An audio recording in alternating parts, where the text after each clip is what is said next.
Salut à tous, bienvenue pour ce nouvel épisode de l'émission Auto Hebdo, épisode 14 déjà, on avance bien et on est encore avec vous avec cette période festive qui débute, mais on va revenir quand même sur ce qui s'est passé cette saison en Formule 1. Bien entendu, à mes côtés aujourd'hui pour en parler, Valentin Glo et Cyprien Juillard. Comment ça va, messieurs? Salut Michael, ça va très bien toi? Ça va très bien. Ça va très bien également, très content de vous retrouver pour débriefer une belle saison de Formule 1. Voilà, oui, ça faisait longtemps moi j'étais pas venu d'ailleurs. Mais c'est longtemps vrai. que c'est pas vu les petits potes. Oui, bah c'est vrai qu'on te voit plus, tu viens plus au bureau. Tu préfères aller en vacances en Espagne, mais on en parlera dans quelques minutes. Voilà, parce que Exactement. ce qui tombe bien, c'est qu'effectivement, on a Valentin en chair et en os pour une fois, entre guillemets, et ça fait plaisir, mais vous verrez également son diaporama de vacances avec Genesis à Barcelone. À Barcelone, tout à fait. Parce que voilà, c'était, on rigole évidemment, pas des vacances, mais donc tu étais présent aux essais de Genesis qui arrivent en WEC, on rappelle l'an prochain, du côté de Barcelone, donc on vous mettra un petit reportage là-dessus. Et Cyprien, lui aussi, est venu, je me sens un peu mal parce que je suis le seul à ne pas être venu avec un cadeau, visiblement, parce que lui, il est venu et dans sa hotte, il a une interview exclusive de Robert Kubica. Noël oblige. Mais si tu as un cadeau pour nous, tu as la couverture de l'Asian Le Mans Series à Sepang. C'est vrai, j'espère que vous avez regardé ça sur autobio.fr et que vous allez voir ça dans le magazine de la semaine évidemment, parce qu'il y avait 2 courses ce week-end d'Asian Le Mans Series, victoire de Charles Milesi quand même. Et comme ça on a fait un beau beau sommaire de voilà, l'émission. le sommaire est pas mal, donc écoutez, l'émission est prête, et moi j'ai envie de vous dire qu'on va commencer par le bilan de la F1, c'est parti. Et pour revenir donc sur cette saison de Formule 1, on rappelle 24 courses et un titre mondial pour Lando Norris à l'arrivée. On va plutôt séparer ça en 2 parties, 5 tops, 5 flops pour parler des sujets marquants véritablement de cette saison. On va commencer bien sûr par le top des tops, Lando Norris champion du monde.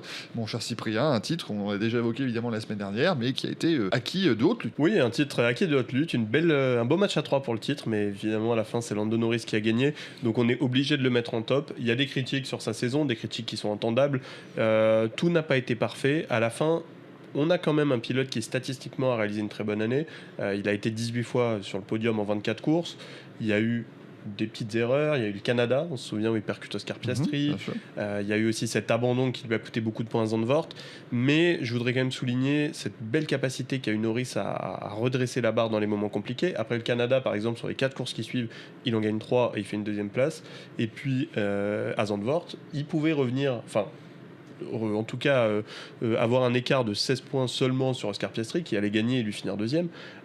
Il s'est retrouvé à 34 longueurs, on s'est dit que le championnat était plié, et non, c'est là où il a une nouvelle fois inversé la tendance, renversé la vapeur, et il est revenu très très fort. Il a gagné après au Mexique, au Brésil, et finalement ce titre je trouve est assez mérité. Ça a été le plus fort des pilotes McLaren, mais bon, il y a un 3e larron dont on reparlera plus tard aussi. Je rejoins Cyprien, moi ce qui m'a le plus impressionné chez Lando Norris cette saison, c'est sa force mentale, sa résilience, sa capacité à rebondir, comme l'a très bien dit Cyprien. Je pense qu'on pensait tous qu'au soir du Grand Prix des Pays-Bas, le championnat a été plié en faveur d'Oscar Piastri. Et puis le Grand Prix de Monza a inversé la tendance avec ce fameux épisode de l'arrêt au stand de Monza qui peut enterrer les espoirs de titre de Lando Norris, puisqu'il se retrouve derrière Oscar Piastri. Et les fameuses papaya rules. Une petite papaya roule histoire qu'il repasse devant. Censé être neutre, ont quand même bien avantagé Lando Norris. Et c'est marrant, il reprend 3 points ce jour-là. Et 3 points qui lui permettent de finir 2 points devant Max Verstappen, le 3e larron. Surtout, ça change totalement la dynamique parce que c'est juste Bien sûr. avant l'Azerbaïdjan. Et à partir de là, Piastri, il a plus mis une roue devant l'autre. Oui, clairement. Et c'est vrai que c'était l'un des points marquants effectivement de cette saison. Le 3e larron, donc on l'évoquait, Cyprien, Max Verstappen. Évidemment, on ne peut pas ne pas mettre sa saison en top, lui qui a remporté 8 Grands Prix, plus que quiconque, et qui nous a fait une remontée incroyable. Il est passé de 104 points de retard à l'issue du Grand Prix des Pays-Bas à 2 points de retard finalement à l'arrivée du dernier Grand Prix. Le meilleur pilote de l'année, tout simplement. Ça, je pense qu'on est tous unanimes pour le dire, il faut le reconnaître.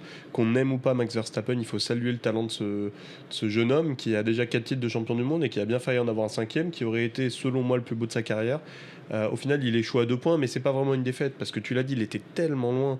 On pensait même pas qu'il pourrait finir 2e du championnat. On était à un stade où on imaginait les McLaren faire un doublé facile. Elles ont acquis le titre constructeur très tôt dans la saison. Le doublé pilote semblait assuré. Et puis lui, non, il a jamais lâché. Il a profité aussi d'une fin de saison où Red Bull a retrouvé de l'allant un peu dans la lignée de l'arrivée de Laurent Mekies à la place de Christian Horner, qui a redonné un souffle nouveau à l'équipe.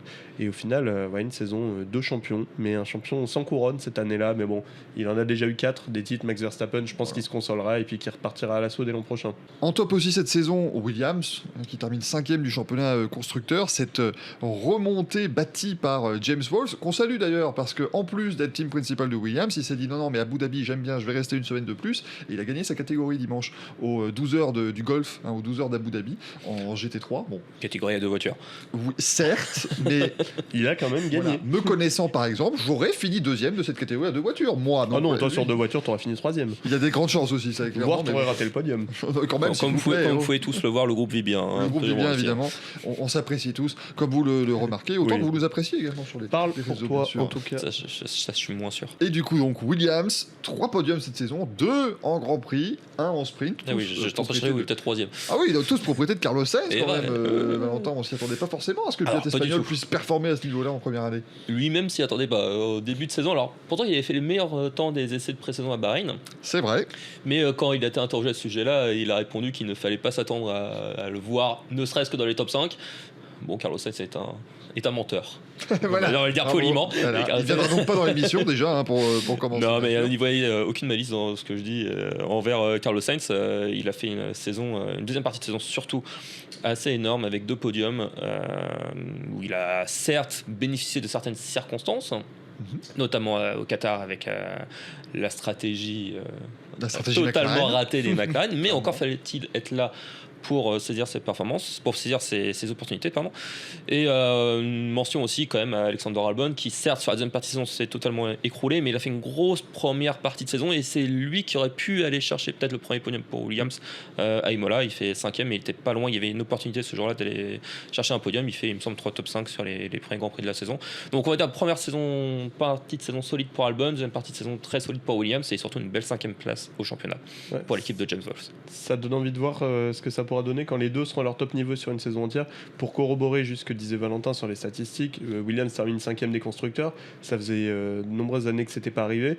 Et à la 16e course de l'année, donc à Monza, ils avaient déjà marqué autant de points que sur les 7 saisons précédentes, cumulées, pas mal. qu'entre 2018 et 2024. Ouais, ce qui est quand C'est même cool, le redressement et le travail accompli par James Wolfe ces dernières Ouais. années. pour une saison qui, rappelons-le, était une saison qu'il considérait pouvoir jeter. En gros, depuis qu'il est arrivé, James Wolfe a dit faites toutes les erreurs que vous voulez, mettez ça à la poubelle, c'est 2026 qui compte. 2025, on va compter avant, donc ça, c'est plutôt pas mal. Un petit mot sur notre classe de rookie de 2025. On avait fait une émission demandant si ce n'était pas la meilleure depuis le 21e siècle.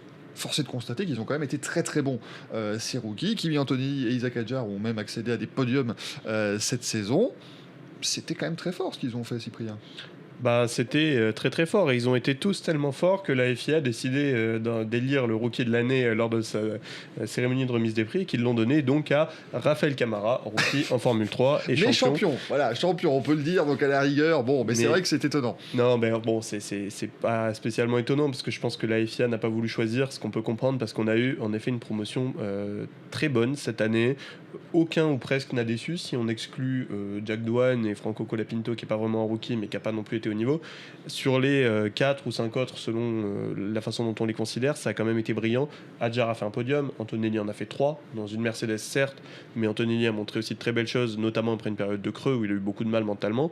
Berman a été étincelant chez Haas, il a dominé Ocon en qualification, ils ont fait 12-12 en course, et puis c'est lui qui fait le meilleur résultat de l'écurie cette année avec une 4ème place au Mexique. Et puis Gabriel Bortoleto, lui il était chez Sauber, c'est celui qu'on attendait le moins, mais au final il a réussi à trouver ses marques. Il a fait aussi un top 5 ou un top 6 il me semble en Hongrie, 6ème. 6ème en Hongrie, c'est ça, derrière Fernando Alonso, son manager justement. Donc non, c'est des jeunes très prometteurs, on avait des doutes sur certains qui les ont assez vite levés, donc maintenant on attend de les voir à l'œuvre en deuxième saison et de voir comment ils vont progresser. Ouais, mais j'ai particulièrement été impressionné par Oli Berman quand même. Sur une As, il a montré une sacrée pointe de vitesse. Il passe pas loin également de faire un podium au Mexique. Il fait 4ème meilleur résultat depuis Romain Grosjean en 2018, il me semble. Ouais, en Autriche. Ouais, En Autriche, c'est ça. Mm. Donc moi, c'est certes, effectivement, Hadjar et Antonelli ont signé les podiums, mais moi, c'est celui qui m'a marqué cette année, c'est Berman. Surtout si on compare à son coéquipier Esteban Ocon, bien plus expérimenté. Alors certes, Ocon a fait beaucoup, on va dire, de développement, a cherché beaucoup de réglages pour la voiture, mais franchement, Berman, top saison. Ouais, je vais donner aussi mon top 1 dans ces rookies de cette année. Non, mon top 1, il est là. C'est Isaac Hadjar parce que j'ai trouvé que sa saison avait été bluffante. Moi, ce qui m'a le plus impressionné au-delà de son podium, qui est déjà un super résultat, c'est la régularité d'Hadjar. Il y a très peu de creux dans sa saison, très très peu d'erreurs. Il y a l'Australie au tout début, il y a Silverstone où il percute Antonelli sous la pluie. À part ça, il a été pour moi très régulier. Une petite période où Lawson le devançait un peu, mais il a vite redresser la barre, et ça pour moi c'est le plus impressionnant, parce que je trouve que tous les autres rookies ont eu des moments très hauts mais des bas très bas, et que lui il a été plutôt linéaire à un top niveau toute l'année. Et pour terminer, allez, c'est presque plus un coup de pouce, ou en tout cas un coup de projecteur qu'on aimerait mettre sur Nico Hülkenberg. Premier podium en Formule 1 cette saison avec une Sauber, c'était quand même pas prévu. Hein. Oui, enfin.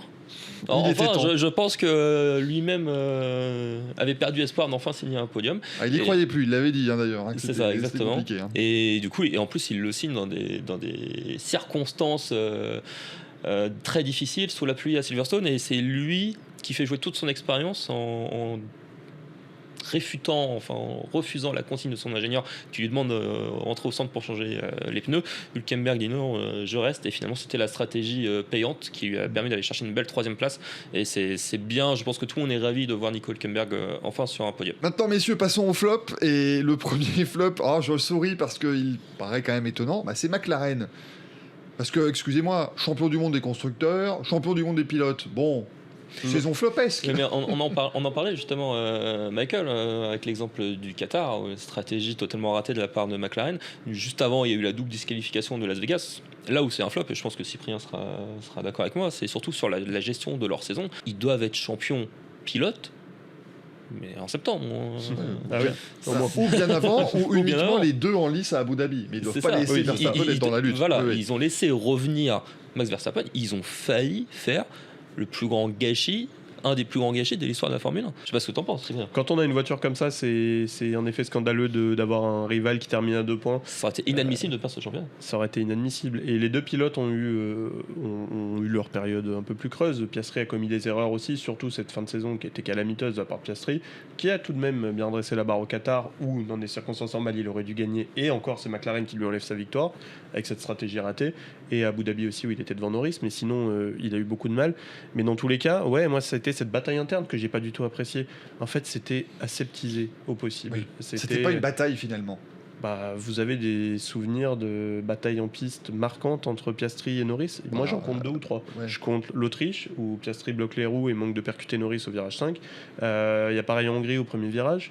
Bon, à part ça, à chaque fois qu'il faisait ça... Et le Canada où il se percute. En fait, les seules bagarres où il y a eu bagarre entre les deux, il a failli avoir accrochage, où il y a eu accrochage. Le dépassement de Piastri sur Norris à Abu Dhabi. Ouais, mais ça pour moi c'est pas une bataille. Pour moi Norris le laisse. C'était prévu, pas. il avait exprimé en fait, effectivement. Pour après, moi Norris se dit j'ai besoin de prévu. la 3e place pour être champion, je vais pas prendre le risque de me faire foutre dehors par Piastri, il peut aller prendre la 2e voire gagner la course s'il veut, dans tous les cas je serai champion. Et McLaren voulait, avec Piastri, pouvoir mettre la pression. Mais pour en revenir sur Piastri, justement, il a été sacrifié sur l'hôtel des Papaya Rules.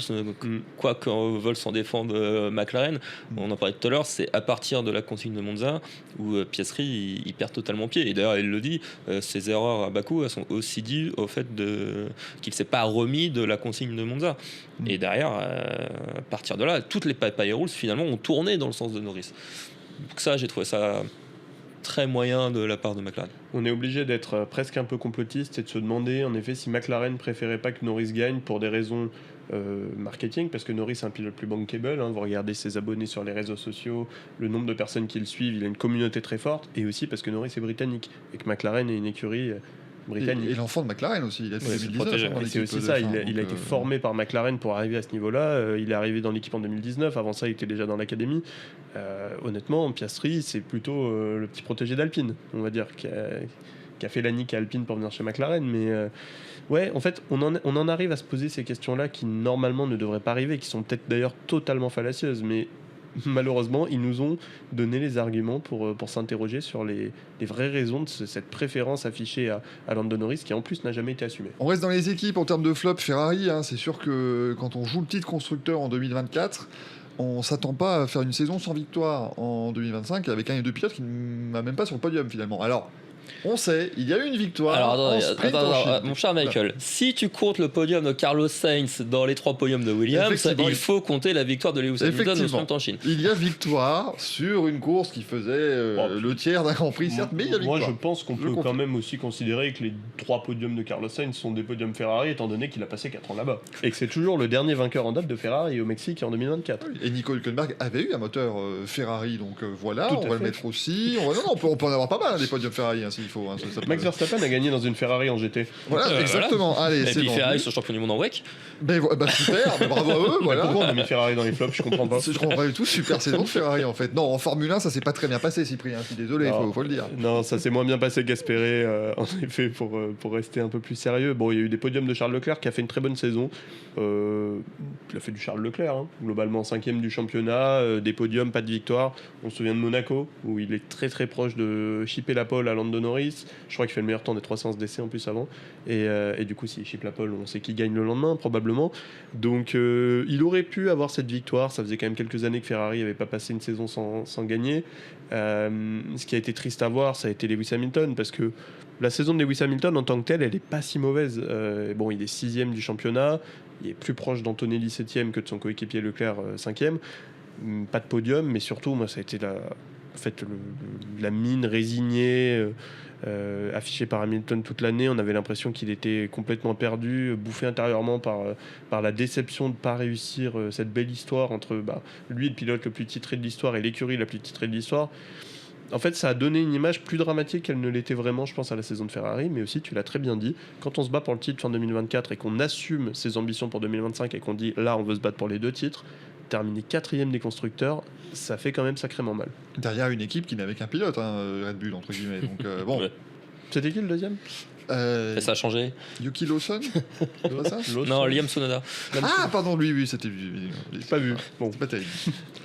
Pour compléter sur Ferrari, oui, c'est un flop cette année, mais c'est peut-être un flop qui pourrait s'avérer payant finalement. Puisque n'oublions pas qu'ils ont sacrifié le développement de la voiture très tôt cette saison. Et ouais. Si Ferrari sont champions du monde l'an prochain avec la nouvelle réglementation, parce qu'ils ont fait ce choix-là, à ce moment-là, il faudra dire bravo. Et ils auraient eu raison de sacrifier cette saison. Après, le problème pour eux, c'est que c'est pas les seuls à l'avoir fait. Donc peut-être que ça va quand même. Voilà, on verra. En tout cas, on aura le temps d'en parler de la saison. De toute façon, vaut mieux sacrifier une saison dans laquelle tu joues, pour moi, la 2e, 3e, 4e place du championnat et essayer d'être champion l'année d'après. C'est sûr. Et là, Michael, je vais te faire une transition parfaite. Ça a été aussi le cas d'Alpine, qui a sacrifié son année en espérant gagner en 2026. Alors oui, mais qui est notre prochain flop. Ah oui, ouais. ils ont bien sacrifié ils leur année. ils l'ont sacrifié. Là. Alors, moi, je vais reprendre comme on l'a dit sur Ferrari. Moi, je suis désolé. Alpine gagne à Fuji, hein, donc on peut aussi dire que ça s'est bien passé. Non, mais effectivement, Alpine, qui paradoxalement quand même a réussi la meilleure saison de l'histoire pour une équipe qui fait dernière du championnat, avec 22 points. Bon, sacré En même temps, vu qu'il y a de plus en plus de grands prix aussi. Ça aide forcément. Et puis on rappelle que les 22 points, on parlait de Red Bull qui n'avait qu'une voiture, là Alpine n'avait vraiment aucune voiture parce que Pierre Gasly a tout marqué. Le deuxième pilote, c'est qui? Jack Colapinto, non? Exactement. Franco Douane. Franco Douane, c'est pas mal. Ça fait un sacré nom, Franco Douane. Non, alors pour quand même rebondir sur la stat de Michael, je crois qu'à la mi-saison, ils avaient déjà 19 points quasiment. Ils étaient déjà la meilleure équipe, le meilleur dernier de l'histoire. Donc c'est une saison qui reste décevante. On va pas se cacher derrière cette belle stat pour essayer de sauver les meubles. Pierre Gasly avait fait du Pierre Gasly, comme Charles Leclerc a fait du Charles Leclerc. Bon, en plus, avec une voiture qui était pas top, qui était nettement la dernière du plateau, Pierre Gasly, il a quand même réussi de plutôt belles performances. 22 points marqués cette année à lui tout seul. Bon, malheureusement, ça suffisait pas. Il y a eu un peu cet atermoiement sur le choix du deuxième pilote. Jack Doohan en début d'année, qui a été très mauvais. Franco Colapinto ensuite, qui a pas été bon au début, qui a été un peu mieux après, mais bon, qui était quand même trop loin des points. Donc pour Alpine, vivement 2026. Je pense que l'année a été très très longue pour tout le monde de Henston à Viry-Châtillon et qu'ils attendent avec impatience de passer à la saison prochaine, où là ils ont des espoirs quand même d'être à minima dans le top 5 en tout cas. Alors là, c'est un flop un peu plus général qu'on va évoquer, messieurs, la FIA, les directives. Et je sentais, on a fait une petite réunion un petit peu avant l'émission, quand même, pour savoir de quoi on allait parler. Je sentais, Valentin, que tu en avais un peu gros sur la patate, peut-être, avec toutes ces histoires de consignes, évidemment, qui sont des fameuses consignes de course, les race rules, hein, qui sont Des à utiliser comme des directives, mais en même temps, on les utilise très fort pour les pénalités. C'est un petit peu le bazar. Alors, le problème que j'ai, c'est l'irrégularité et l'inconstance qu'il y a entre les grands prix. On n'a pas forcément d'un grand prix à une autre, d'une année à une autre, les mêmes règles qui sont appliquées. Pour prendre l'exemple du dernier Grand Prix de la saison, Lando Norris qui dépasse Yuki Tsunoda les 4 roues en dehors de la ligne blanche. Dans beaucoup d'autres Grands Prix, quasi tous les autres Grands Prix, c'est une pénalité de 5 ou 10 secondes. Ouais. S'il joue pas le titre, à mon avis, il est pénalisé. Je suis d'accord avec toi. Et l'argument de Yuki Tsunoda l'a emmené dehors, je ne suis pas tout à fait d'accord, parce que Lando Norris avait quand même beaucoup de place à droite. Oui, alors après, tu peux dire doubler. qu'il a amené son mouvement à gauche, mais d'un autre côté, il y a déjà eu des cas où le pilote se fait pousser dehors et prend une pénalité. et que le mec qui me pousse dehors a aussi une pénalité. Donc Aussi. voilà, Ça on aurait peut pu pas être dire ça que aussi. voilà, on peut pas dire que les deux sont mutuellement exclusifs. Les directives ne Non. prennent pas en compte ce genre de format, donc c'est un peu- Et non, c'est un peu ça que j'ai du mal, cette irrégularité, cette inconsistance. Et je suis assez d'accord avec ce que disent les pilotes de F1, et notamment alors Carlos Sainz, notamment George Russell, en disant qu'il faudrait les mêmes commissaires d'une course à l'autre, et surtout qu'on arrête que ce soit du bénévolat. La F1 gagne suffisamment d'argent pour avoir les mêmes personnes d'un Grand Prix à un autre dans les bureaux, et qui soient bien payés, et qui surtout ils appliquent les mêmes règles d'un Grand Prix à un autre. Ah, puis en plus, Carlos Sainz, c'est dangereux de pousser pour ça, parce qu'actuellement, lui, il s'en sort quand même très bien Grand Prix après Grand Prix, quand il bloque tout le monde en qualif, notamment. Là, imaginons, on tombe sur des commissaires permanents qui le pénalisent tout le temps, ça risque d'être plus compliqué pour lui. Oui, bah, il arrêtera de le faire au moins. Donc ce sera. On espère, on Bah, espère. en fait, vous savez, c'est toujours pareil. De toute façon, quand on vous interdit pas quelque chose, c'est que c'est autorisé. Donc Carlos Sainz, Tu parles en connaissance de cause? je ne dirai rien sans la présence de mon avocat. Non, mais Carlos Sainz, en effet, ça a été un peu le spécialiste de ça, mais ils sont tous à la limite. Verstappen, il a fait un paquet de trucs qui étaient dans sa carrière, qui étaient à la limite. On se souvient quand il est passé dans la voie des stands en qualif, tous les autres pilotes à Abu Dhabi ou au Brésil. Bon, voilà, mais pour revenir vraiment sur cette directive de course, déjà, il y a une bonne nouvelle. La FIA, la F1 et les 11 écuries, avec Cadillac, ont signé les accords Concorde, là, qui vont du coup régir l'organisation de la F1 jusqu'en 2030. Il y avait un paragraphe intéressant dans le communiqué de presse qui disait donc qu'ils avaient aussi discuté de la direction de course et qu'ils allaient donner des moyens supplémentaires, ce qui, je pense qu'il faut l'interpréter comme, en effet, on va avoir des commissaires payés, peut-être des commissaires réguliers qu'on va envoyer sur les 24 Grands Prix. Ce serait une très bonne chose, parce que, reparlons de Carlos Sainz. En effet, ça a été un des plus vocaux avec George Russell, parce que c'est les deux présidents de la GPDA, de l'association des pilotes. Sainz, il y avait eu cette histoire aux Pays-Bas où il avait été pénalisé pour un accrochage au premier virage avec Liam Lawson. La pénalité était en plus vraiment lunaire, ridicule. Oui, clairement. Il était à l'extérieur, c'était complètement Lawson qui était en faute. En plus, Sainz avait crevé, même si normalement on doit juger que l'action et pas ses Et conséquences. c'est lui qui prenait 10 secondes de pénalité. Et c'est lui qui prend la pénalité. Quelques jours plus tard, c'était une semaine plus tard à Monza, le jeudi, Williams avait fait valoir son droit de révision, la pénalité retirée. Le dimanche en course, cette fois il bloque Oliver Behrman à la première chicane, enfin la deuxième chicane, là, et c'est Behrman qui est pénalisé. Alors que cette fois, Sainz méritait sa pénalité. Ah non, Et- c'était le bazar. Ouais. Et pour moi, ça, c'est l'exemple marquant de tout ce qui n'allait pas cette saison. C'est-à-dire que la FIA fait une connerie, enfin la direction de course fait une connerie, elle se rattrape, ce qui est déjà très rare, et elle en refait une, avec le même pilote. Derrière, ouais. 3 jours après, on peut aussi reparler de plein d'autres choses qui se sont passées. Piastri, Antonelli au départ, enfin au restart au Brésil, Leclerc qui avait été pénalisé à Austin pour les limites de piste alors qu'il s'était raté dans un virage. Il avait tiré tout droit, donc il avait perdu du temps. Il avait quand même eu un warning pour les limites de piste qui lui avait causé une pénalité. Et pour terminer nos flops, Yuki Tsunoda quand même, alors peut-être que c'est un peu fort, Cyprien, ou mérité, c'est toi qui vas nous le dire. C'est pour moi la grande déception de cette saison, Yuki Tsunoda, parce que c'est un pilote dans lequel je croyais pas mal. Je le croyais capable de rivaliser avec Max Verstappen, pas vraiment de rivaliser. Excuse-moi, t'as des actions chez Honda ou pas? Pour dire ça. C'est plus possible. J'ai du sang japonais. Mais non, mais en fait, pour moi, c'était un peu le profil à la Sergio Perez. C'est-à-dire que c'est un pilote qui arrivait avec une solide expérience de la F1 de Tsunoda. Il avait fait 4 saisons chez Racing Bulls, donc il arrivait avec une solide expérience, plus de 80 Grands Prix en Formule 1. Donc pour moi, il avait ce même avantage que Perez, c'est d'être un pilote qui a vu plusieurs voitures, qui a aidé à développer plusieurs voitures, qui sait aussi s'adapter, même si lui n'avait fait qu'une seule écurie. Je le pensais beaucoup plus mûr que Liam Lawson. J'étais déjà déçu du choix de Red Bull de mettre Lawson en début de saison, en pensant que Tsunoda était vraiment le numéro 2 qui allait pouvoir bien officier aux côtés de Verstappen. Bah écoutez, je suis tombé de 10 étages et ça a été catastrophique la plupart de l'année. Il y a eu du mieux, il y a eu des belles perfs, des belles perfs. En fait, il y a eu cette 5e place en sprint au Qatar où il domine Verstappen en qualification. Première fois de l'année et seul d'ailleurs. Et puis le reste, ça a été mauvais pour moi du début à la fin. À Abu Dhabi, on parlait tout à l'heure de cette défense sur Norris. En fait, il remplit pas son office. C'est compliqué parce qu'il a des pneus usés, mais on lui demandait une chose, c'était de retenir Norris le plus possible. Baf, première occasion, Norris passe. Donc finalement, Tsunoda, c'est dur à dire, c'est un mot que j'aime pas employer, mais cette année pour Red Bull, il aurait été inutile. On pouvait pas faire une conclusion plus concluante. Là, Ok, clairement, je peux là, pas passer après ça. Ah non, là, là on conclut. Là, Moi, je voulais dire que le deuxième baquet chez Red Bull c'était compliqué, mais après avoir entendu ça. Yuki Tsunoda rhabillé pour l'hiver, là, voilà, là, c'est il va passer clair. l'hiver bien au chaud. Bon, rassurez-vous, si vous voulez aller plus loin dans le bilan de cette saison 2025 de Formule 1, vous avez Auto Hebdo qui sort ce lundi à 20h en version numérique et mercredi en kiosque avec justement 40 pages où on revient sur l'intégralité de cette saison de Formule 1 et on parle de pas mal d'autres pilotes et d'autres écuries en plus. Oui, Valentin. Et avec une interview exclusive de Jenson Button. Ben voilà, et un co-bavardage, on change un petit peu la formule du covoiturage, avec Helmut Marko, qui était dans l'actualité d'ailleurs. On va juste terminer rapidement là-dessus, parce que, mon cher Cyprien, Helmut Marko et Red Bull, c'est terminé.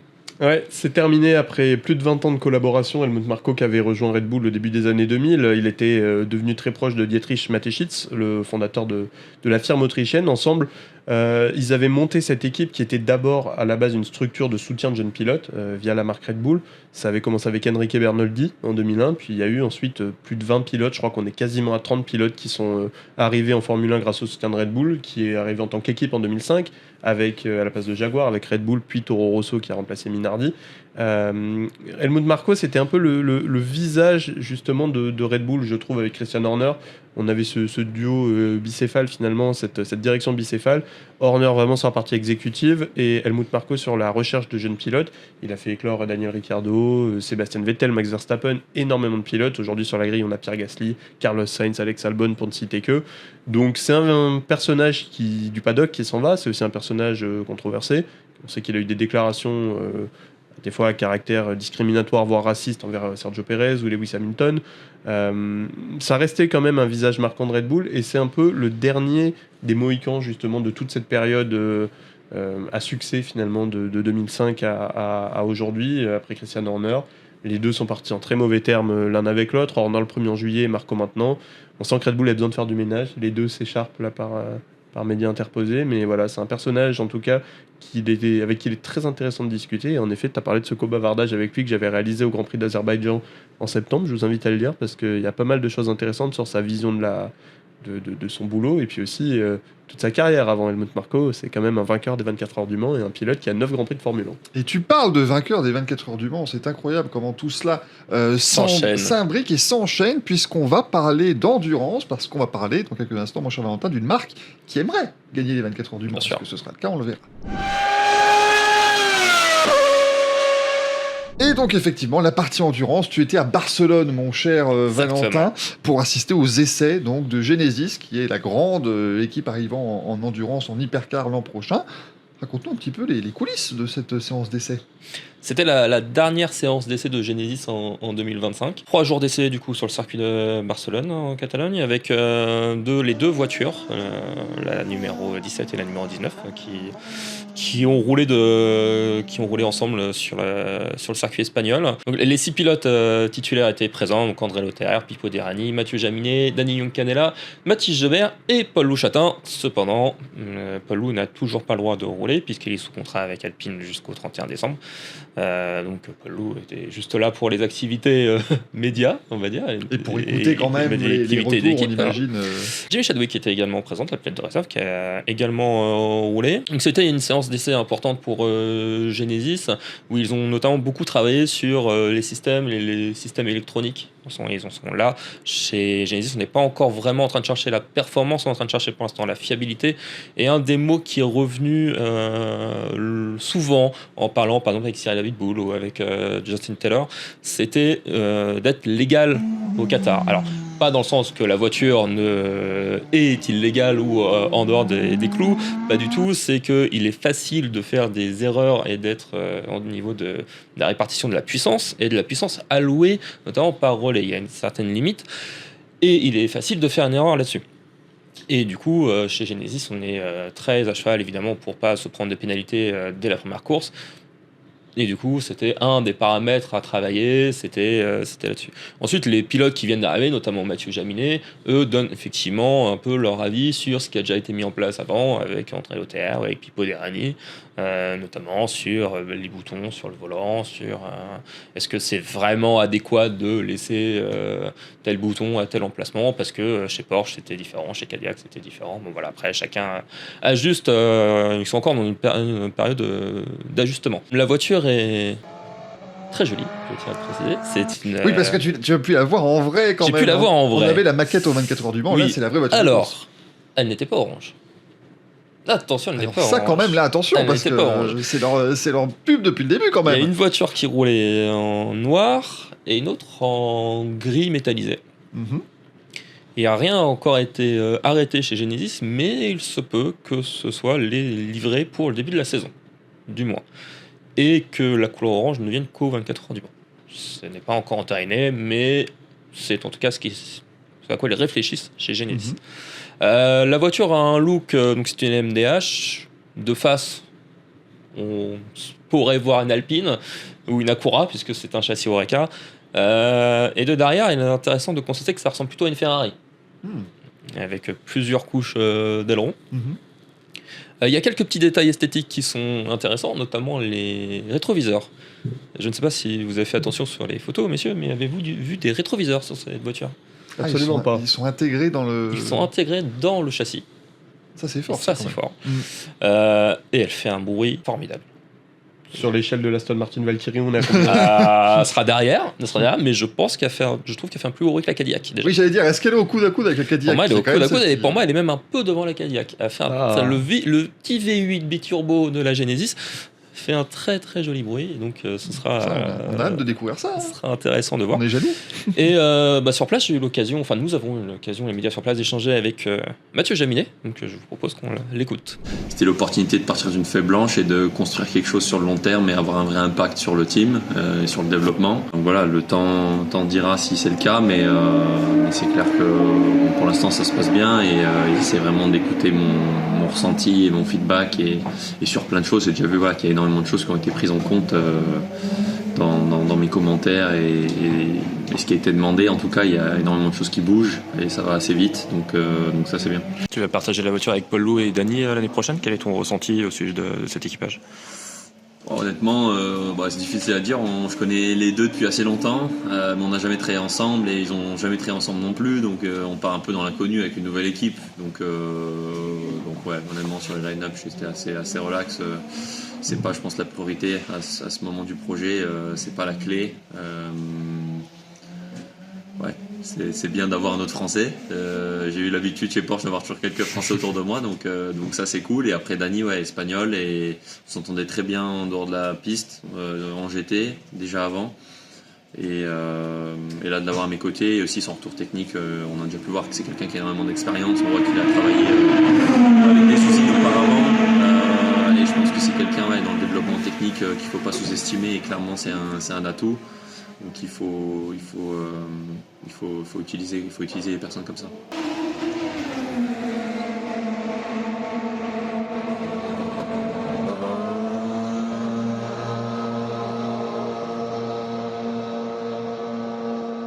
Merci Valentin, effectivement. Merci, voilà, c'est sympa, vous voyez. Valentin part, il revient avec des cadeaux pour les gens qui regardent l'émission, c'est quand même chouette. J'ai vous acheté des petits trucs au marché de Noël aussi. Ah, ça va faire plaisir. C'était bien ses vacances, en tout cas, ça avait l'air. Il était beau. On a mangé une paella. Écoutez, franchement, merci Genesis d'ailleurs. Voilà. Merci à Genesis pour l'invitation. Merci pour l'invitation faite à Valentin Glo, du coup. Oui. Mais on aime beaucoup la paella aussi dans le reste. Et puisqu'un cadeau ne vient jamais seul, parce que Valentin est venu avec du Genesis, eh bien Cyprien est venu avec du Robert Kubica. Raconte-nous juste un petit peu rapidement, Cyprien, comment tu t'es retrouvé à interviewer le vainqueur des 24 heures du Mans 2025, avec évidemment Yifei et Phil Hanson. Ah oui, Michael, pour moi, pas de Barcelone, c'était à Paris. J'ai pu rencontrer en effet Robert Kubica, le vainqueur des 24 heures du Mans 2025, puisqu'il était là chez Charles Pozzi, qui est la concession Ferrari de Paris, qui est la plus grande concession auto du monde aussi, 16 000 m².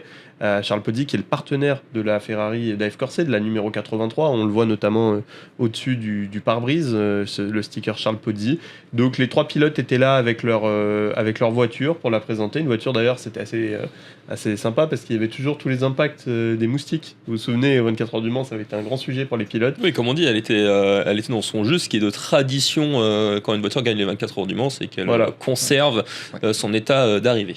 C'est ça, exactement. Mais du coup, voilà, c'était marrant parce que moi, c'est un sujet qui m'avait fait sourire. On en avait pas mal parlé à l'époque. Donc, on a pu, du coup, rencontrer Robert Kubica à cette occasion et revenir un peu sur sa victoire au Mans, sur sa carrière, sur les 2 accidents aussi qui ont émaillé cette carrière, qui l'ont rendu finalement hautement symbolique avec cette victoire au Mans. Donc voilà, c'était un très bon moment avec Robert Kubica que je vous propose à mon tour d'écouter. Alors Robert, a few months ago you won Le Mans after we all know what happened in your career.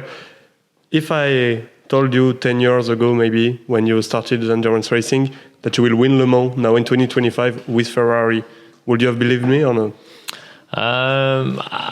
I will hope so. Yes, I started in 2021 endurance.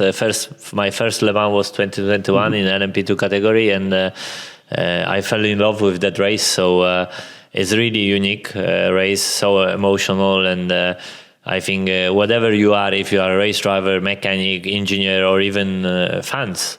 We have so many spectators that I think there is always this something special about Le Mans, and definitely was a goal. In 21, my car stopped on the last lap, leading LMP2 category. So it has been always a hope to be in the position to fight for a win. Also last year we were very competitive. We had to retire, unfortunately. We were also leading the race for many hours. So fortunately this year Le Mans decided that it was us to win. Merci Cyprien. Moi je suis désolé, j'ai pas d'interview. Voilà, je suis désolé, je vous ai pas ramené quelque chose. Pourtant, Mais t'étais à Sepang. voilà, alors j'étais à Sepang Enfin, par la pensée, voilà. hein, puisqu'il y avait l'Asian Le Mans Series. D'ailleurs, on va parler tout de suite. Et ce week-end donc, je me retourne encore une fois vers toi Valentin, notre spécialiste endurance, puisqu'il y avait donc les 4 heures de Sepang, première édition et deuxième édition, puisqu'il y a Alors, deux pas courses. première et deuxième édition, mais première, course 1 et course 2. Exactement, puisque donc c'est la spécificité de l'Asian Le Mans Series, 3 week-ends de course, avec chacun 2 courses de 4 heures, donc ça permet d'avoir 6 courses au total dans la saison, tout en gardant quand même des budgets assez restreints, puisqu'on ne fait que 3 déplacements, et le Settila Racing qui a parfaitement entamé cette campagne, 2 victoires en 2 courses, alors que pourtant il y a eu de la pluie, il y a eu pas mal de petites choses, des pénalités, mais finalement, eh bien, ça a très bien marché pour eux. Oui, alors c'est pas vraiment une surprise quand on voit l'équipage de base. Donc on a Roberto Lacorte en pilote bronze. Et à côté de ça, on a surtout Antonio Focco, pilote Ferrari en hypercar, vainqueur des 24 heures du Mans les années précédentes, vainqueur cette année du Grand Prix de Macao en GT. Et à côté de lui, Charles Milesi, pilote Alpine en WEC, champion LMS, vainqueur des 6 heures de Fuji cette année justement avec Alpine. Donc un équipage de haut vol. En plus, derrière, c'est effectivement Settila Racing, mais l'équipe d'exploitation, c'est F Corse. Donc sur le papier, il faisait partie des gros équipages à suivre. Et c'est sans surprise qu'il ramène le maximum de points du coup de Sepang et qu'il se mette dans une position royale, sur une voie royale pour l'invitation aux 24 heures du Mans, parce que c'est ça le principal intérêt de l'Asian Le Mans Series, ce sont les invitations aux 24 heures du Mans. Exactement, parce que c'est ce qu'ils avaient expliqué justement chez Settila Racing. Il y avait donc cette volonté, eux qui font du GT habituellement, mais donc de s'allier à F Corse pour du LMP2. Problème en ELMS, F Corse a déjà tout ce qu'il faut.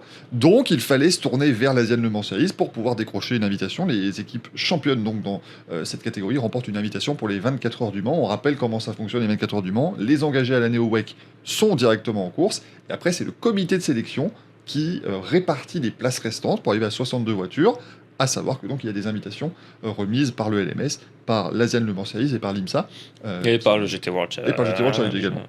Et donc voilà, pas mal d'invitations, machin. Et ensuite, le comité de sélection qui termine. Donc, pour s'assurer d'être au départ des 24 heures du Mans, il faut gagner l'Asian Le Mans Series. Ça s'est très bien passé à Sepang. On verra l'an prochain comment ça va se passer, puisque ça se passe sur 2025-2026. Il reste des manches à Dubaï et à Abu Dhabi. Abu Dhabi, fin 31 janvier, 1er février. Pour et Dubaï. le week-end d'après, 6 et 7 février. Pour Pour Abu Dhabi. Le 7 février, normalement, on connaîtra du coup tous les invités aux 24 heures du Mans. Exactement, puisque évidemment les autres sont pris sur la saison 2025 Tout à fait. qui vient de se conclure. Voilà, messieurs, ce qu'on pouvait dire cette semaine. Écoutez, voilà, une émission un petit peu différente de d'habitude évidemment, mais il y Un avait petit peu moins de choses. décousu. Voilà, non, mais un peu décousu, mais surtout plus bilan, c'est normal, c'est la fin d'année. On vous prépare aussi quelques émissions à venir et quelques émissions spéciales également. On va charbonner pendant les fêtes pour vous proposer quand même toujours pas mal de contenu évidemment sur la chaîne YouTube d'Auto Hebdo. N'oubliez pas le magazine qui est disponible avec le bilan de la saison 2025 de Formule 1. Merci beaucoup Cyprien, merci beaucoup Valentin. Merci Michael. Merci à toi, Michael. Merci à vous de nous avoir suivis et on vous dit à lundi prochain. Ciao, ciao.